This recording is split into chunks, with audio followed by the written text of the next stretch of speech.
Random thought. The person who makes the most in a relationship has an indefinite free pass to cheat. Mm.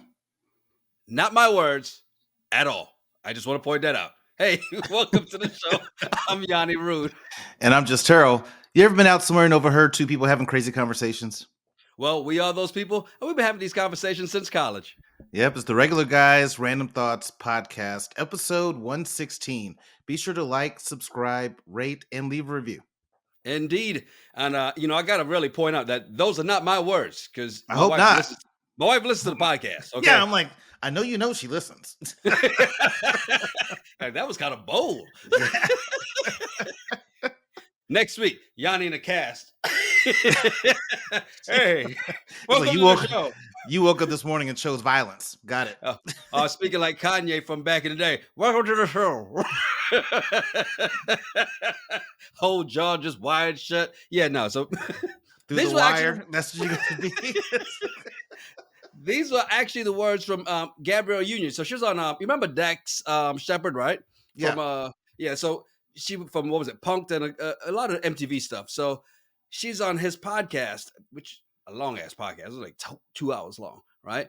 And one of the things that she was talking about one there was her first marriage to Chris Howard, who used to be a player for the Jacksonville Jaguars. Now, I'm a big Gabrielle Union fan, so I remember when she was married to him. I've been following Gabrielle Union for a long time. Then, yes, exactly. Call me that. That's fine. I'll be fine. I'm a Gabrielle Union stalker.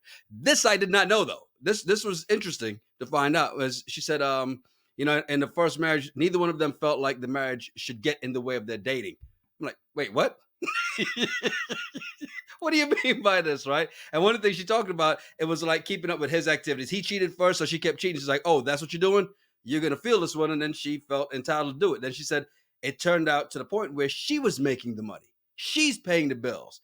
And like her dad did before was, whoever makes the most gets to do whatever the hell they want to do. So she did what she wanted. And, she was out there doing her thing. Well, kudos to her that y'all were able to do that and it stayed below the radar. Right. That everybody didn't find out because I think that people's personal lives should be personal, but sometimes when those things get put out like that, a lot of speculation, just like we're about to do right now, because before I speculate, let me just tell you about the speculation.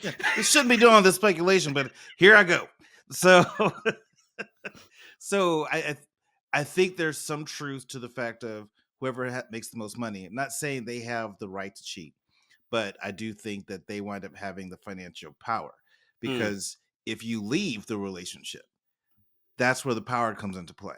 So if you're dating somebody, if I'm married to a woman that makes $20 million a year and I only make this small amount that I make now. And 1 million? Okay, gotcha. She wants to leave. Mm-hmm. I'm losing out on a whole lot, even though she cheated, right? Now you could say maybe we didn't have a prenup. What if take all that stuff out the equation? Just the reality is the lifestyle I have being with this person who makes 20 million compared to if she's no longer in the house with me, or at least I'm not in the house with her because I doubt that she's going to move. So now I got to go get myself a 1-bedroom apartment. My lifestyle changes. She has the financial power. The other thing is like if you think about kids, right? You take a guy that has same scenario. He makes 20 million and you have 2 kids with this guy and you don't make that kind of money. Now you could say, well, child support, he's going to clean up. Yeah, you're going to make your money on child support, but here's the difference. This guy walks away, still a millionaire and can still date whoever he wants. You're now a single mom with 2 kids. Regardless if you have money, it's not the most attractive thing that guys want is to go after women with other people's children. So you still deal with that person deals with the burden of the fact that this guy cheated. Now, will she find somebody if you got, her alimony is, $25,000 a month? Yeah, she'll be all right. But it's still, you still got 2 kids at home that you're going to have to deal with the whole dating world where the guy who had the 20 million, his life still moves on like no problem. I see your argument and I raise you Elin Woods. she got so much in their divorce that she tore down their mansion and rebuilt a new one on top of it. Okay. She was like, you know what? I don't want to live in this because you brought your dirty up in here after sleeping around with 40 million women you're sleeping around with. I'm going to tear this down, build a whole new one. Oh, yes. By the way, here's this new man I brought in. Oh, and here's this new baby. So every argument you just made, she It's just, I didn't say it's impossible. There's exceptions to every single rule. Just because it worked out for her doesn't mean it could work out for every woman. Because I think that's what happens. yeah. Is you got some women that think that, well, I got 2 or 3 kids by 2 or 3 different dads, and I'm still getting money from the dads. They're paying for the child support. Mhm. But we don't talk about this aspect that okay, guys not going to really want that. At Right. least for long term, could be fun. It's like a Honda Element. I wouldn't mind driving it once to see what it's like, but I wouldn't buy one. Look, we know she's doing it. She got a couple kids. we know we know you don't always say no. So and same for the dude, right? If the dude is what if he's a Cat Williams type of dad that he takes care of his kids and Mhm. everything? That's awesome. Not every woman wants to date a man that has little children that needs help taken care of, Mhm. especially if they've already done that in Right. their life. They're like, you're cute, you're funny. I like watching you play your ball game. You got a lot of money, but I'm not gonna want to deal with all that. Yeah, well, Now, here's the double standard that I don't like Mhm. about this situation. If it was Dwayne Wade that came out in the podcast said I used to cheat on Gabrielle, but then we got it together, he would still get judged. I feel like women get a Wait a minute. pass He had a all the time. baby on her. He had a baby on her anyway. I'm just saying, I think women get a pass whenever they tell their stories of whatever they've done wrong. They get a pass. Where a guy is labeled a cheater, once a cheater, always a cheater. But women get a pass. He came in with a bunch of kids. Then, they took a break, quote unquote break, and he had a baby. They're back together. They're still going strong. We had comedian Justin Whitehead sitting in on the show last week, and he's like, as they're talking about this topic, he's like, yeah. And then what she did, she turned him into his wife, into her wife. I'm like, I mean, now granted, Dwayne Wade, who was bullying people when him and LeBron were on the court together, is a little different than Dwayne Wade right now. And Dwayne Wade right now is walking around with toenail polish, fingernail polish, and everything in the world. But he's happy. That's all that matters. He's happy. I'm not going to touch that. But all I'm saying is it's a double standard that if a man is known to be a cheater, Mm, he's always considered a cheater. People won't forget those things that he's done. right. Where when a woman does it, it tends to get a pass. Anytime a woman, I think, does anything negative that gets her out of a situation or whatever, it's looked at as praise. Cardi B, you know how I feel about it. You got the picture I right knew you were going behind to do you. that. You know how I I feel about Cardi B. knew you Is were she going a to do that. talented artist? Yes, but the fact that she used to drug dudes and take their money and then bounce on them, that's a problem. Because if a dude did it, Channing Tatum did it when he was a stripper, he'd be canceled. So I don't like that double standard. So with this, hey, great. I'm glad that Gabrielle's happy. She has Dwayne Wade. They can go get their nails done together, their toes done together, all that stuff. But I don't like the double standard, how women can get away with anything, minus murder. Women can get away with anything. Hell, even what's her name? Bobbitt that chopped off the dude's penis back in the day. Everybody was on her side at first. So wait, what did he do? You just can't say she did something wrong? Touche. As we get into politics as usual, there's a lot happening for the Republicans. And we kind of said that this was going to come back and bite them in the ass at some point or another. Trump was going to come back and get them. And as they're trying to regain their party, it seems the division is a lot stronger than we all probably thought it was. As Kevin McCarthy, it was a given. He was about to be Speaker of the House, right? Well, 15 tries later. What the hell happened here, man? Well, it seems like the Republican Party is there's no unity there Hmm. because you have some people who are still on Trump's side and you got Hmm. some people who are trying to distance themselves from Trump. But what they Hmm. don't realize is like they're making themselves look bad. Yes. Um to especially to independent voters, right? Independents who don't like all the drama of one party over the other, which is why they like to be independent. Right. All you're doing is proving their point. It's like, yeah, see, this is why y'all are all jacked up because Mm-hmm. this, and they're arguing over little stuff and positioning to get certain things that they want, and that was what the whole 15 voting, voting tries was about. Is you had Republican wanting this, and somebody has to concede over this and this just to get this person elected to Speaker of the House. It's Wait a ridiculous. minute. Is this resilience or is this them just not understand? Is it just proving the point that Republicans don't understand that no means no? No. Because I mean, how many times does this man have to be told no? And he kept going back to the well, back to the well, back to the well, back to the well, back to the well. Jeez, I can't. I got to stop. I'm about to run out of breath right now. Well, and it's you would almost want to compare this to a dating scenario. Like if you ask a woman out 5 times and she keeps telling you no, then you're gonna be like, let me stop. Now, times 6, 7, or 8, that's starting to sound more like harassment. Maybe we need to call police, get a restraining We get order. 8, 9, But 10, 11, 12, 13, yeah, and 14. yeah. By you get to 13 or 14, you need to call your brothers. Be like, hey, this dude will not leave me alone. By But I think the 15, difference she's like, was it he's wasn't already. just it wasn't just him against the world. Mhm. It was him and all the different Republicans that supported him. The Yeah, whole goal was to get Kevin McCarthy in, but it was we're going to get Kevin McCarthy in, but we're going to need some concessions on right. your side for those of us that are no longer Trump followers, and for those of us that are Trump followers, we need this. That was going on in the Republican Party, which makes them look stupid, in my opinion. Really does, and it shows you that their fighting is a little different because you saw when Matt Gaetz, oh well, I'll refrain from calling the names that we're going to call, but just Peter. Google them. Yep, you get him and Kevin McCarthy kind of going. And Kevin McCarthy tries to be the adult and walk away, but somebody else walks up and is upset and has to be dragged away, like he wants to go fight Matt Gaetz, but that wasn't going to be a real fight because if you're about to fight somebody and somebody grabs you from behind and in the face like this, that fight's starting. It just ain't gonna be the person who originally gonna fight with.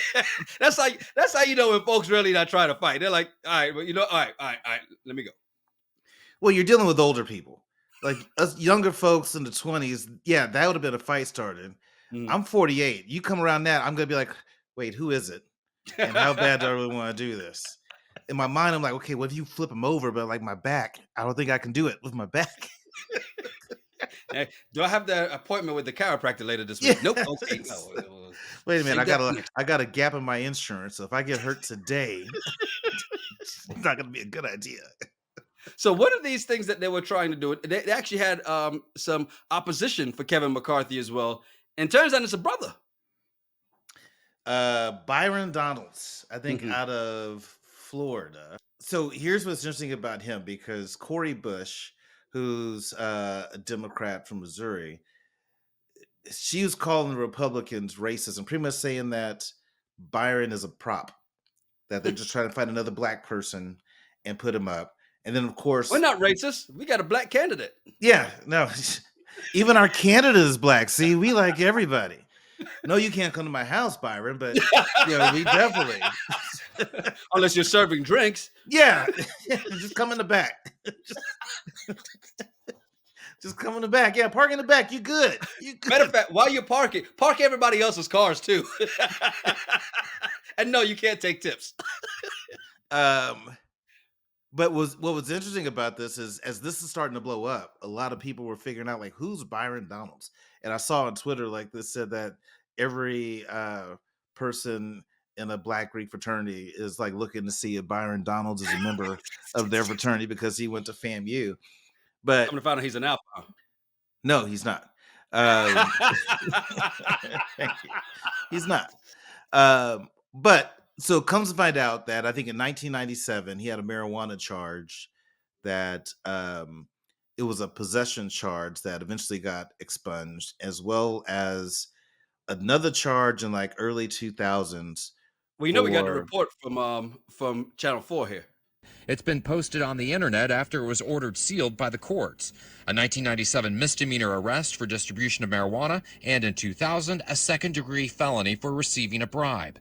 Donald says those claims are inaccurate. He claims he was arrested for possession of pot, not distribution, and the second offense was for theft. not taking a bribe. 15 years ago, I came in contact with a girl. She offered me $1,000 for my debit card and my PIN number, and I gave it to her. I never got the $1,000, but I had to make restitution to the bank, in excess of $7,000. Okay, right there. I knew you had something to say.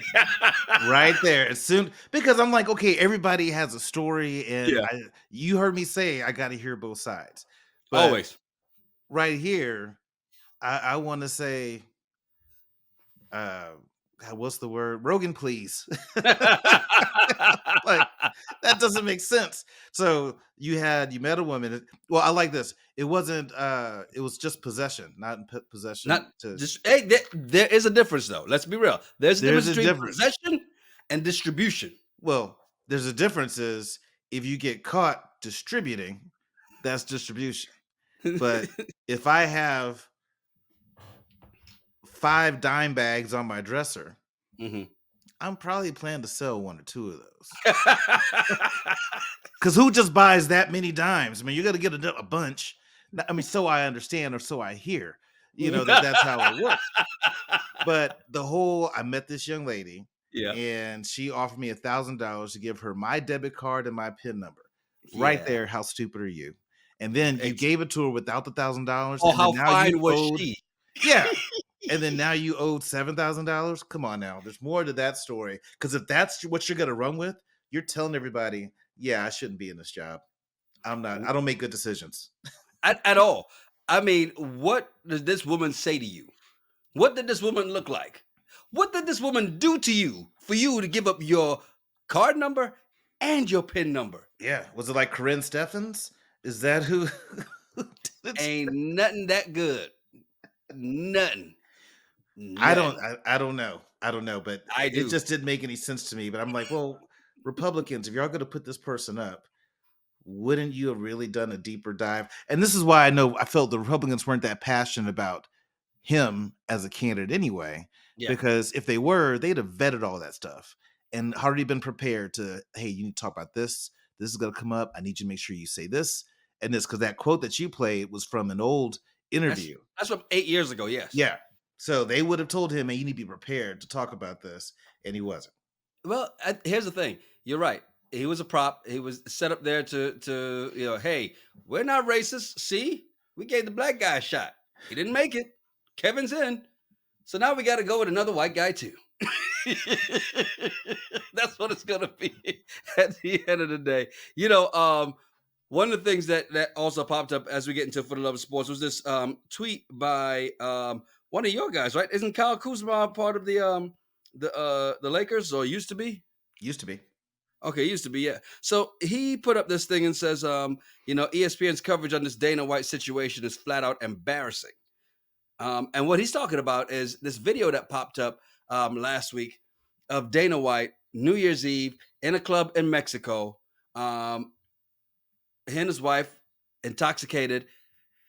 She smacks him in the face, and then he smacks the crap out of her. And people have to step in and kind of separate them. And you can see people almost looking like, hey, other people are looking, and trying to keep them away in that space.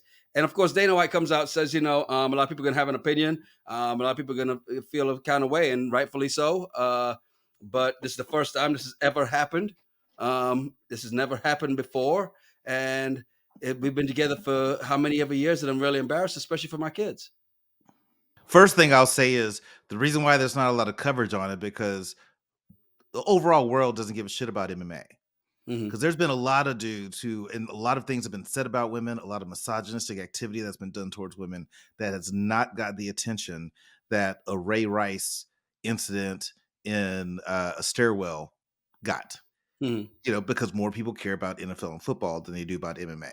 And I think that's why. It's just not big on everybody's radar that happened. Now, the fact that he's white, does that play into it? No, I think the fact that he has a lot of money and he's involved in a sport that no one really gives a shit about. If Michael Phelps slapped his wife, no one's going to give a shit because we don't care that much about swimming unless it's during the gold medals, during the Olympics. Well, see, so here's the thing about this, though. I mean, Kyrie Irving, and this comes up a lot, Kyrie Irving did a post about a movie that's being sold on Amazon. And I saw this pop up a lot on social media, people saying this, right? That Well, he got a lot of flack, had to apologize and do all this stuff. This man, you see the video of him slapping the shit out of his wife. Okay. It's not like he just, oh, baby. No, he smacked the crap out of her. All right. Right. Now he's a trained fighter too, because Dana White is not just, he's not just big for no reason. He actually trains. He knows how to throw a punch. Now, granted, it was open hand, but still, you still assaulted your wife, regardless, right? So that people are seeing this double standard here, and they're saying, well, ESPN and UFC, you know, they got a business deal. So the folks at ESPN are like, hey,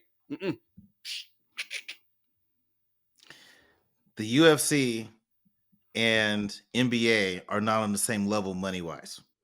NBA's money way up here. NBA has the power to be like, hey, Kyrie, you need to get in there and go apologize. UFC, nope, they're not there yet. They don't have that kind of power to make a fighter do that. They don't pay the fighters the type of NBA money that they're getting. That's because they keep the money. They don't pay them, but they keep the money. But I'm saying that it's this whole different ballgame. I think that's why. So number one, it's business wide, and I think people don't really care because it's not as big as the NBA. But for Dana to come out and say, this is the first time it happens. Really? Yeah. So the very first time you ever got mad at your wife was the one time you were in Mexico, and he didn't say the first time he was mad. He said the first time he smacked her. Oh, she smacked him. So the first time that she got you to a level of wanting to smack you. Yeah. Now, here's the thing. She also hit him first. And not an excuse, but go ahead. Not an excuse, but don't hit a man.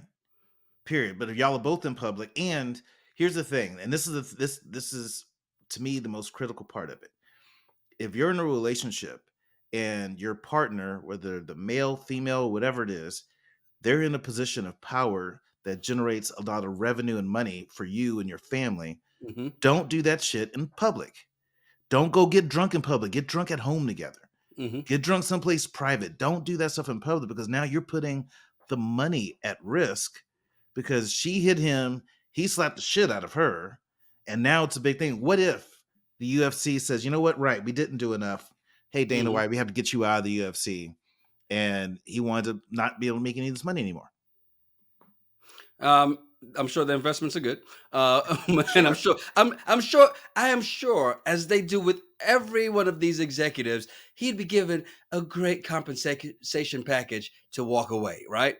So they'll be fine. It's still, but to your point, alcohol is a hell of a drug.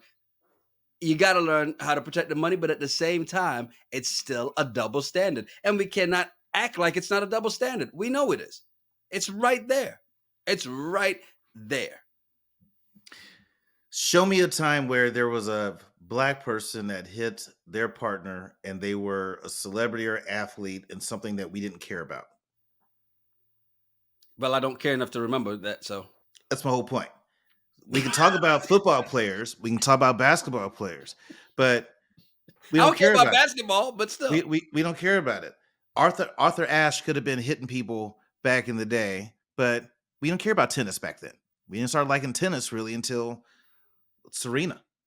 Speak for yourself. I played. That was one of the first sports I played. So speak for yourself. It took you pretty far, didn't it? Awesome. Shut up. But I'm just saying, it's a sport or an activity that we don't really care about. And so that's why there's not a whole lot of noise around it, because there's not sponsors, the people that have the power and the money helping generate enough noise. When the Ray Rice incident happened, of course, a lot of noise. And then as soon as the video dropped, where we got a chance to see it, you had sponsors, you had this, you had everybody making noise. No one's doing that for the UFC and for Dana White. Compared to the NFL, yes, bigger, but at the same time, I mean, MMA right now is really, and when it comes to combat sports, people are talking about how boxing is taking such a dive and MMA is continually on the rise. It's pretty big. It may be not big on your radar, maybe even mine, but still. It's not big on the radar of people who have money and can help have influence over the situation. Yeah, I hear you. Well, as we move on to this bullshit, interesting stuff here, because you probably wonder why we're putting this in this segment today. Because, you know, a number of states had scheduled minimum wage increases that were either taking effect December 31st, 22, or January 1st, 2023, right? Like including Mhm. Delaware, who went from $10.50 to $11.75, Illinois from $12 to $13. I think here Massachusetts went from $14.25 to $15. And yeah, I mean, this is where you're seeing a lot. Nebraska from $9 to $10.50, and even New York, which is crazy to me, $13.20 up to $14.20. So you're seeing this increase, almost $1 increase, up around $1 increase, a number of places and quite a few states. This is good, but is it enough? So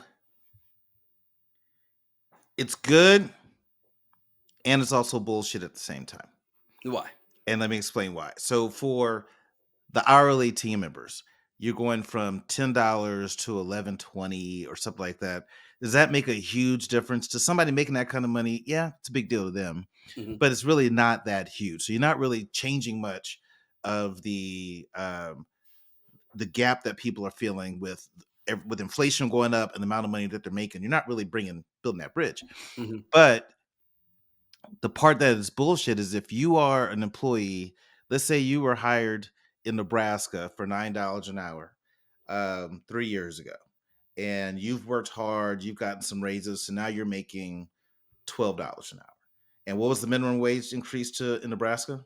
10.50. So from 9 to 10.50. So they Mhm. got another $1.50 Mhm. increase. But that person now that's making 12, are they getting an increase? And most times it's no. So I think that's kind of jacked up that they might say, okay, so I started here making 9 and I worked hard for 3 or 4 years to get to 12. You got this person that's just starting yesterday with no experience, and they're starting at, $1.50 10.50. less than Mhm. me. Well, I mean, it would have been worse had you only, after those 3 to 4 years, you're only up to $11, because now they'd only be 50 cents behind you. But that's possible. I've seen people that with that a 30-cent raise for the year. I've seen Mhm. that for people that Yeah. make hourly wages, which is just blows my mind that you would just as a person that you sign off and think that's okay. 30% increase, Yanni. You did a good job. Well, Awesome. think about it, but not even just in that space, right? Because you think about it for the hourly, and you go, "That's not 30 cents," because they go, "Well, it adds up." But I've seen executives in power positions that have absolutely no clue, because they spend 2 weeks at the end of the year at their winter home, so they have no idea what it means for everybody else, right? But at the same time, you're talking about, on a regular basis, what was it? And for salaried employees, you're talking maybe a 5% increase, which a 5% increase really isn't a whole lot when you're not making. I mean, think about 5% of $100,000 is $5,000. Yeah. Let's bring that down to about $50,000. Now that's $2,500. Bring that down to 25. So basically, you're giving me $1 more check, huh? Well, true, but I do think that these wage increases on the salaried or exempt employees that don't have to clock in, Mhm. it's a big win for them because in the past you would have employers say, "Hey, I'm going to pay you $20 an hour, Mhm. and I'll allow you up to 5 or 10 hours overtime," but they work you just like an exempt employee. In Mhm. other words, you can get called at night, you can work overnights, you can do whatever. They would totally abuse that labor, and you did that in the restaurant industry. Someone becomes a manager for their first time. Yeah, you're making really low money, but we worked the hell out of you. So Right. what these wages do is they say, like in California, I think a year ago it went up to 62,240 is the minimum that you can pay somebody to be an exempt person. So before that, I could have somebody that I want to make either exempt or I would just keep them hourly, but pay Mhm. them 20 and they can get wages. Now it's like, hey, that's not fair. You're treating this person like an exempt employee. Right. You need to pay them accordingly. So now they make at least 62,400. And then this year, January went up to 64,480. And so I think those opportunities are great for them because now they're not getting, I think, abused and their labor getting abused because operators will sell the hourly side, be non-exempt and have to clock in so you can get overtime compared to being salary. Because normally when you're salaried, you do lose. Like there's bartenders that make more than their GMs at the bars or restaurants they work at because the GMs are salary. The bartenders are making hourly plus tips. So I think it just depends on what side of it you're on that it could be a win. But I do think that seeing people be able to elevate themselves financially with this is great. But those hourly people that are getting hosed, I don't know. I'd like to point out that I said 5%, and I was very wrong. It was really about 3%. Because 5%, as I'm doing the math, 5% was a little better than it was 3%. Yeah. Normally, 3% sounds about right. Yeah, I was like, wait a minute, 5% didn't sound so damn bad, but it was 3%, and even 5% is not enough at the same time. But you get what I was saying, and you're absolutely right. For those that when they set the minimum salary for example, I think that's better, because especially if they set it high enough so that, hey, because you are working. The people who say, I don't want to go into management, I don't want to do this, because you can work me as much as you want. Because especially when it becomes to, oh yeah, there's no such thing as overtime, then that becomes an issue. You got to really like what you do in order to stay motivated to do it.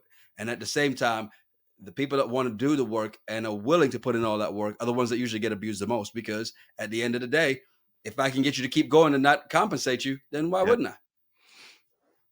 Like I said, to each their own. It also depends on how you're living your life. Like the increase in the minimum wage for the hourly side. If you're already broke and struggling at $9 an hour, $10.50 is not going to change your world. But it could ease an extra bill in there. I mean, so what extra bill? Hey, all these subscriptions. It's an extra $1.50 times 40. It's 40 hours. Says what? That's a Disney Plus subscription. 40 cents. Nope, you forgot about taxes getting taken out of that. And then what if they have child support? So all those factors. What's an extra $40 a week really going to do for you before taxes? Yeah, gross. Not much. Well, you know what? At least it's a step in the right direction. And soon enough, your McDonald's burgers, your quarter pounder with cheese is going to cost the same amount that your Five Guys burger does, because they have to pay for that. They're going to compensate so the executives can keep making all the money that they can and bonuses that they can, and the price is going to keep going up. So, or they're going to wind up finding cheaper ways to produce the food, which means it's not fully food like McDonald's. It's not 100% real food. So you start cutting corners there to save your money. That way the price doesn't go up. Customers happy. Minimum wage goes up for a team member. Team members happy. Now everybody goes back to making money, because Five Guys is all real natural ingredients. I put it like this. I know how you haven't been in a McDonald's in a long time. I was in the wrong recently. I was like, wait a minute, what? You can go up and order on your own on the machine.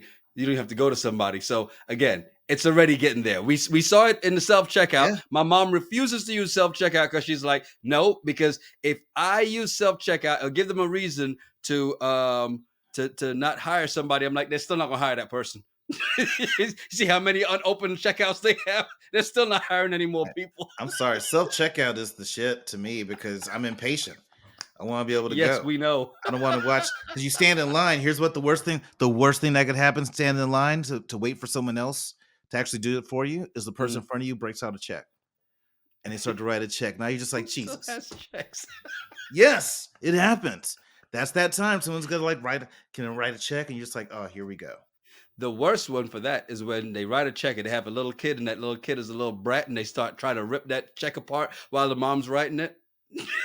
I've actually been in that situation, and the cashier and I made eye contact. We're like, boy, if that was my child. I don't need to tell you what everybody in that line, what they were. You can guess. Hey, don't forget, we've got the Married at First Sight recaps Wednesday. Are we gonna do 10:15 or we're gonna do 10:30? Give us some time after the show. Let's get past the after party. We're gonna do 10:15. We do 10:15? Like we did last week? I said we do 10:15. All right, so 10:15 after the show, we'll be on live Eastern time. That's YouTube live. We're actually going to be on Facebook as well, and Twitter. So be sure to join. We'd love to hear your input in it as well, because that's what makes it a lot of fun as we talk about the show. So watch the show, and then we'll talk about it. Matter of fact, we'll be live tweeting throughout the show too, from our personal accounts, and of course RGRT Pod. And then Fridays, Terrell is all in. He's all in on these recaps, because I'm not happily all in. That makes it like I'm enjoying it. Hey, let me tell the story.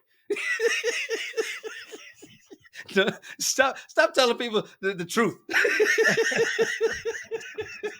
Terrell is so happy to do it. But no, he's definitely all in because we're doing this Ready to Love season 7 recap Friday nights, 9:30 Eastern, 8:30 Central. After the show, and after one episode of taking that in, one thing we do know is they really don't care about them folks because they keep putting them out in the heat. To sweat their wigs out, their weaves out, and the Beijing out of their head in this hot Miami sun. I'm not understanding why. I'm not understanding why either, but they put themselves out there, and I think Ready to Love to me is a show right now after just one episode. Actually, I did watch the end of season 6, episode 12. We got to demand better. we got to demand better. As a people, we got to demand better. So I'm watching this, I'm like, comparing to the things that other people get in other shows, I'm like, y'all should be demanding better. You saying they're cutting corners? Yeah. They're totally cutting corners. I'm just like, come on, y'all. You got to demand better. Tommy, say something. Tommy say no, because that's going to cut into my check. Tommy looks like the type of dude that'll sell you a used Mercedes knowing that it's only going to last a week. You know what it is? Tommy's got a great personality. And I was, where was I? Jeezy's Snowball last year. And Will Packer was hosting. Will Packer's got a great personality. So when you have people with these great personalities that stand in front of you and talk to you and convince you, that people are like, I just want to be a part of it. Yeah. Whatever. I look at that, I'm just like, what are you selling? So you're saying you just want I give you my debit card and my PIN number for $1,000. And in 2 weeks, I'm going to have $10,000. Do you have a bridge I can buy with this too? Yeah, that sounds like Tommy would be able to pull that type of sell off. Oh my God. Hey, I'm Yanni Rude. And I'm Just Terrell. Make sure you follow us at Yanni Rude, at Just Terrell, and at RGRT Pod. Yeah, send us some of your random thoughts, some of the bullshit you find on the internet. We'll talk about it on the show. It's the Regular Guys Random Thoughts Podcast. Cheers. Cheers.